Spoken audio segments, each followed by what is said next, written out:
வணக்கம். என்னுடைய பேர் ரமேஷ்குமார். என்னுடைய சொந்த ஊர் சிவகாசி. நான் ஒரு மாற்றுத்திறனாளிகளை பற்றி ஆராய்ச்சி செய்து வருகிறேன். குறிப்பாக இந்த வீடியோ எதை பற்றி கூறுகிறது என்றால், இந்த மாற்றுத்திறனாளிகள் ரயில் பயணங்களிலும் பேருந்து பயணங்களிலும் படுகிற அவலங்களை, அவஸ்தைகளை, பாடுகளை இந்த வீடியோ விளக்கி சொல்லுகிறது. குறிப்பாக இந்த மாற்றுத்திறனாளிகள் ரயில் பயணங்களில் படுகிற அவஸ்தைகள் கொஞ்சம் நஞ்சம் அல்ல. எப்படி என்றால், ஒரு ரயில் நிலையத்துக்குள் நுழைவதிலிருந்து ரயில் பெட்டியை சென்றடையும் வரை இவர்கள் படுகிற பாடுகள் சொல்லி மாளாது. இந்தியாவில் இருக்கிற எந்த ரயில் நிலையமும் மாற்றுத்திறனாளிகள் பயன்படுத்துவதற்கு ஏதுவான வகையில் இல்லை. குறிப்பாக படிக்கட்டுகளிலிருந்து நடைமேடைகளை கடந்து செல்லும் வரை, நடைமேடைகளிலிருந்து கூட அந்த ரயில் பெட்டி, மாற்றுத்திறனாளிகளுக்கான ரயில் பெட்டி வந்து நிற்கிற இடத்தை சென்றடையும் வரை இவர்கள் படுகிற பாடுகள் மிகவும் கொடூரமானது. இதில் எவ்வகையான வசதிகளோ வாய்ப்புகளோ இந்த மாற்றுத்திறனாளிகளுக்கு அதிகமாக இல்லை என்பதை நிதர்சனமான உண்மை. குறிப்பாக எடுத்துக்கொள்ள போனால், சென்னை, கோயம்புத்தூர், சேலம், மதுரை போன்ற பெருநகரங்களில் கூட இந்த மாற்றுத்திறனாளிகளால் இந்த ரயில் நிலையத்தை முழுமையாக பயன்படுத்த முடிவதில்லை. குறிப்பாக நிலையத்தில் எழும்பூர், சென்னை சென்ட்ரல் இந்த ரயில் நிலையங்களிலும் கூட இந்த பேட்டரி கார் என்று சொல்லப்படுகிற அந்த வசதி மாற்றுத்திறனாளிகளுக்கு கிடைக்கவில்லை. இன்னும் சொல்லப்போனால், அந்த பேட்டரி காரை இயக்குகிற அந்த ஓட்டுநர்கள் நீங்கள் மட்டும்தான் ஏறணும், அந்த லக்கேஜெல்லாம் ஏற்றக்கூடாது அப்படின்னு சொல்லி எங்களை இறக்கி விட்ருக்காங்க. குறிப்பாக சொல்ல போனோம்னா என்னையவே இறக்கி விட்ருக்காங்க. இல்லை சார், லக்கேஜெல்லாம் ஏற்றக்கூடாதுன்னு சொல்லியிருக்காங்க. போர்ட்டர் வைவாங்க, போர்ட்டர் திட்டுவாங்க, அதனால் நான் உங்களை ஏற்றக்கூடாது அப்படின்னு சொல்லிட்டு என்னையவே ஏற்றாமல் போன காலங்கள்லாம் உண்டு. அதே போல் எத்தனையோ மாற்றுத்திறனாளிகள் இந்த படுகிற பாடுகளை நான் பார்த்துருக்கிறேன். ஆகவே இதற்கெல்லாம் ஒரு தீர்வு வேண்டும் என்பதற்காக இந்த வீடியோவை நான் பதிவிடுகிறேன். குறிப்பாக இந்த மாற்றுத்திறனாளிகள் ரயில் பயணங்களில் அவங்க படுகிற பாடுகளை இந்த வீடியோ விளக்கி சொல்லுகிறது. எப்படி என்றால், இந்த மாற்றுத்திறனாளிகளுக்கென்ன ஒதுக்கப்பட்ட பெட்டிகள் உண்டு. அதில் அநேக ரயில்களில் மாற்றுத்திறனாளிகளுக்காக பெட்டிகள் இல்லை. குறிப்பாக சொல்லப்போனால், தூத்துக்குடி பெங்களூர் எக்ஸ்பிரஸில் மாற்றுத்திறனாளிகளுக்கான பெட்டிகள் ஒரே ஒரு பெட்டி தான் உண்டு. அது எங்கு வருகிறது என்று யாருக்கும் தெரியாது. சொல்லப்போனால் அது குறிப்பாக ரயிலுக்கு இன்ஜினுக்கு அப்புறம் வருகிறதா இல்லை கடைசியில் வருகிறதா என்பதை சொல்ல முடியாது. ரயிலுக்கு முன்பு நிற்கும் போதில் பின்னாடி வரும், நின்னோம்னா முன்னாடி வரும். இப்படி பல நேரத்தில் இந்த மாற்றுத்திறனாளிகள் படுகிற சிக்கல்கள், பாடுகள் ரொம்ப அதிகமாக இருக்கிறது. அதுவும் போக வண்டிக்குள்ள, ரயில் பெட்டியில் மிகப்பெரிய பாடுகளை சந்திக்க வேண்டியிருக்குது. இந்த மாற்றுத்திறனாளிகளுடைய பெட்டியில் தான் எல்லா பொது பயணிகளும் ஏறுறாங்க. இந்த பொது பயணிகள் மாத்திரமல்ல, ரயில்வே ஊழியர்களும் இங்கே தான் அதிகமாக படையெடுக்கிறார்கள். கேட்டால் ஓரமாக உட்காருங்கள் என்று சொல்லுகிறார்கள். இந்த பொது பயணிகளும் அரசு அதிகாரிகளும், சொல்லப்போனால் ரயில்வே ஊழியர்களும் மற்ற அரசு பணியாளர்களும் இந்த பெட்டியை மிகவும் அதிகாரமிக்க முறையில் பயன்படுத்துகிறார்கள். கேட்டால், ஒருத்தர் தானே உட்கார்ந்திருக்கிறீர்கள், இருவர் தானே உட்கார்ந்திருக்கிறீர்கள், மூவர் தானே உட்கார்ந்திருக்கிறீர்கள், கொஞ்சம் தள்ளி உட்காருங்கள் என்றார். நான் யாரும் தெரியுமா அப்படின்னு சொல்லி இந்த மாற்றுத்திறனாளிகளை தான் ரொம்ப அரட்டுறாங்க.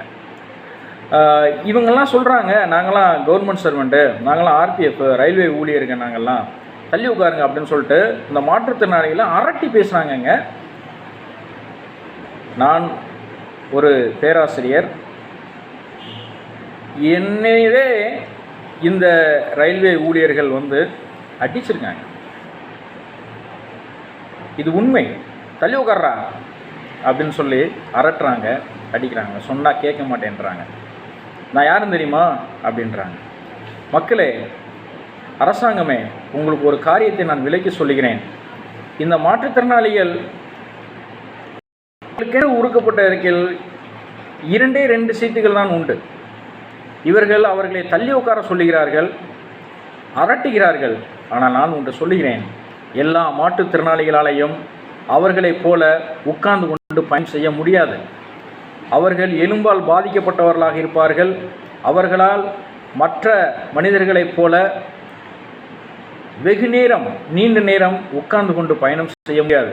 அவர்கள் தங்கள் இடுப்பை சற்று இளைப்பாற பண்ண வேண்டும், தங்கள் கால்கள் கைகளை இளைப்பாற பண்ண வேண்டும்.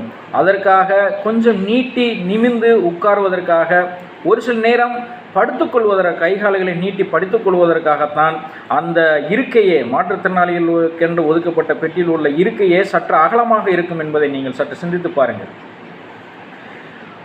இன்னும் சொல்லப்போனால் இந்த இந்த அரசு அதிகாரிகள் எல்லாம் பயன்படுத்துகிறாங்க. உள்ளக்கே வந்து மதுபானம் சாப்பிடுகிறார்கள், உள்ளக்க மதுபானம் சாப்பிடுகிறார்கள், உள்ளக்கே புகைப்பழக்கம் உண்டு, உள்ளக்கே அந்த கழிவறைக்குள்ளே சென்று புகையிலையை துப்புகிறார்கள். சொல்லப்போனால் பான் மசாலா போன்ற பாக்குகளை மென்று துப்புகிறார்கள். இதெல்லாம் துப்பிட்டு அப்படியே எனக்கு என்னன்னு சொல்லிட்டு அவங்க வாட்டில் வந்துடுறாங்க. நான் ஒன்று கேட்கிறேன், இந்த தவளும் மாற்றுத்திறனாளிகளால் அந்த கழிவறையை பயன்படுத்த முடிவதில்லை. இந்த தவளும் மாற்றுத்திறனாளிகள் கைகளை ஊன்றித்தான் அந்த கழிவறைக்குள் செல்ல வேண்டியிருக்கிறது. ஆகவே இவர்கள் அதிக சுகாதார கேடுகளை அனுபவிக்கிறார்கள். தொற்றுநோய் பற்றுகிற ஆபத்துக்குள்ளாகிறார்கள். இதெல்லாம் சற்று சிந்தித்து பார்க்க வேண்டும். நம்மளாம் 6 அறிவு படித்த மனிதர்கள். இந்த 6 அறிவு படித்த மனிதர்கள் வந்து மற்றவர்களை பொறுத்து சிந்திக்க முடிகிறதே இல்லை. இந்த அரசு அதிகாரிகளாலும் சரி, பொது பயணிகளாலும் சரி, கொஞ்சம் தள்ளி உட்காருப்பா, ஏன்னா சும்மா தானே போகுது அப்படின்னு சொல்லி எங்களே அரட்டுறாங்க. மக்களே, இது எங்களுக்காக பிரத்யேகமாக உருவாக்கப்பட்ட பெட்டி. உங்களுக்கு வேண்டுமென்றால் நீங்கள் முன்பதிவு செய்த இடத்தில் இதைவிட மிகவும் அதிகமான இடங்கள் உண்டு. ஏனென்றால் அங்கு ஒரு சீட்டுக்கு ஒருவர் மட்டுமே பயணித்து செல்கிறார். ஆக நீங்கள் அவர்களிடம் போய் சண்டை போடுங்கள், அதில் ஒரு தவறும் இல்லை. ஏன்டா நானும் தான்டா டிக்கெட் எடுத்திருக்கேன், எனக்கு தள்ளி உட்கார்றா அப்படின்னு சொல்லி அவங்கள்ட்ட போய் நீ சண்டை போடு, தப்பே கிடையாது. இந்த ஒன்றும் அறியாத, ஒன்றும் செய்ய முடியாத இந்த உடல் ஊனமுற்றவர்களிடத்தில் வந்து உன்னுடைய வீரத்தையும் உன்னுடைய தாட்டிக்கத்தையும் காண்பிக்கிறாயே, உனக்கு கொஞ்சமாவது அறிவு இருக்குதா? உனக்கு கொஞ்சமாச்சும் அறிவு இருக்குதா? இதை விட சொல்ல போனோம்னா ரொம்ப மோசமான ஒரு சூழ்நிலையெல்லாம் நடக்குதுங்க. எத்தனையோ நம்ம குற்றங்களை மாற்றுத்திறனாளிகள் பெட்டியில் நடக்கிறத பார்க்கணும். நம்ம இந்த மாற்றுத்திறனாளிகள் குறிப்பாக சொல்லப்போனால் கண் தெரியாத பெண் குழந்தைகள், கண் தெரியாத மக்கள் வரும்போது அவங்களுடைய பால் உறுப்புகளை கூட இவர்கள் விட்டு வைப்பதில்லை. நான் அப்படி நிறைய முறை பார்த்து தான் இந்த வீடியோவை நான் வந்து இந்த அவலச் செயல்கள், இந்த அசிங்கமான செயல்கள் பல முறை நிறைவேறியுள்ளது. தயவு செய்து பொது பயணிகள் இந்த பெட்டியில் தவிர்ப்பதை தடுக்க வேண்டும். இதை யார் தடுக்க வேண்டும் என்றால் அரசாங்கம் தான் தடுக்க வேண்டும். RPF என்று சொல்லக்கூடிய ரயில்வே ப்ரொடெக்ஷன் ஃபோர்ஸ், இதை தான் அவங்க தடுக்கணும். இந்த காவலர்கள் என்று சொல்ல ரயில்வே காவல் பணியாளர்கள், அவர்களால் இதை தடுக்க வேண்டும். வேறு யார் தடுக்க முடியும்? தயவு செய்து மக்களே இதை புரிந்து கொள்ளுங்க, இதை புரிந்து கொண்டு செயல்படுங்க. மேலும் இன்னொரு காரியத்தையும் சொல்கிறேன், இதெல்லாம் தடுக்கணும் அப்படின்னு சொன்னீங்கன்னா ரயில்வே அமைச்சகம் என்ன செய்ய வேண்டும் என்றால் அந்த கண்ட இடத்திலேயே ஸ்பாட் ஃபைன் அடிக்கணும். அவங்க ஒவ்வொரு ஸ்டேஷன்லேயும் அந்த பெட்டியில் யாரெல்லாம் வந்து முறையில்லாத பொது பயணிகள், ஈவன் அரசு அதிகாரிகளாக இருந்தாலும் கூட அவர்களை பார்த்த இடத்திலேயே ஒன்று சஸ்பெண்ட் செய்ய வேண்டும், இல்லை என்றால் அதிக கட்டணம் வசூலிக்க வேண்டும், ஃபைன் என்று சொல்வார்கள், அதை வசூலிக்க வேண்டும்.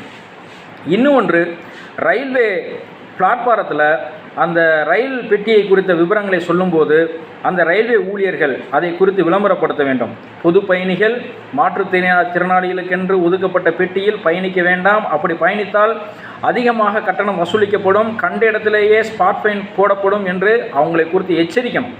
ஒவ்வொரு ரயில்வே பிளாட்பாரத்திலையும் இதை குறித்த அறிவிப்பு வந்து கொண்டே இருக்க வேண்டும். அப்படி என்றால் இது ஒருவேளை தவிர்க்கப்படலாம்.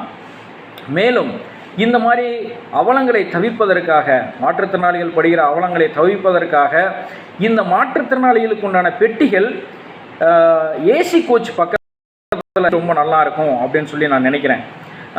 ரிசர்வேஷன் கோச் பக்கத்துலேயும் ஏசி கோச் பக்கத்துலேயும் இந்த மாற்றுத்திறனாளிகளுக்கான பெட்டிகள் ஒதுக்கப்பட்டால் இன்னும் பாதுகாப்பாகவும் சிரமமின்றியும் போவதற்கு வழிவகுக்கும் என்று நான் நினைக்கிறேன். ஏனென்றால் அந்த ரிசர்வேஷன் கோச்சிலேயோ இல்லை ஏசி கோச்சிலேயோ இந்த பொது பயணிகளோ இந்த அரசு அதிகாரிகளோ அங்கே வந்து தாட்டிங்க பண்ண முடியாது, அங்கே வந்து அதிகாரம் பண்ண முடியாது. ஏனென்றால் அங்கே அந்த டிக்கெட்டுகளை பரிசோதிப்பதற்கு அந்த டிடி வருவார். இது முற்றிலுமாக தவிர்க்கப்படலாம்.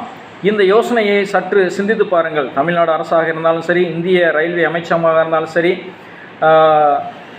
மத்திய அரசாக இருந்தாலும் சரி, தயவுசெய்து இதில் உள்ள வீடியோவில் உள்ள கருத்துக்களை நீங்கள் சற்று சிந்தித்து பாருங்கள்.